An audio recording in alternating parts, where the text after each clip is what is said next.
Hello guys, আজ তোমাদের সাথে আমি ডিম তড়কা রেসিপি শেয়ার করব। তার জন্য আমি তড়কা ডালটাকে ভিজিয়ে রেখেছিলাম, সেটা প্রেশার কুকারে দিয়ে আমি সিদ্ধ করে নিই। এদিকে আমি মশলা করে নেব, পেঁয়াজ, রসুন, আদা, কাঁচা লঙ্কা, জিরার গুঁড়ো, ধনিয়ার গুঁড়ো, শুকনা লঙ্কার গুঁড়ো দিয়ে একটা মশলা তৈরি করে নিই। এদিকে আমি পেঁয়াজ কেটে রেখেছি, তেল গরম হলে দুটা ডিম দিয়ে এটা আমি একটু ভুজিয়ার মতন করে নেব। দেখো এভাবে করে যখন এই ভুজিয়া হয়ে যায়, ভুজিয়াটাকে আমি একটা থালার মধ্যে তুলে রেখে দেবো।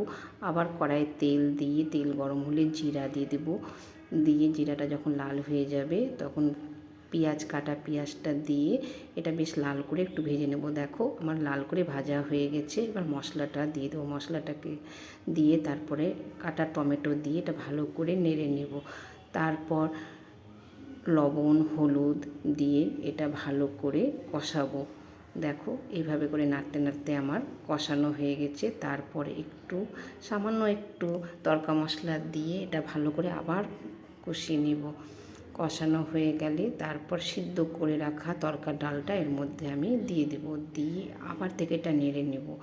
তারপর যেটা ডিমটাকে আমি ভুজিয়া করে রেখেছিলাম, ডিমটাকে দিয়ে এটা ভালো করে নেড়ে নেব। দেখো আমার ডিম তড়কা তৈরি।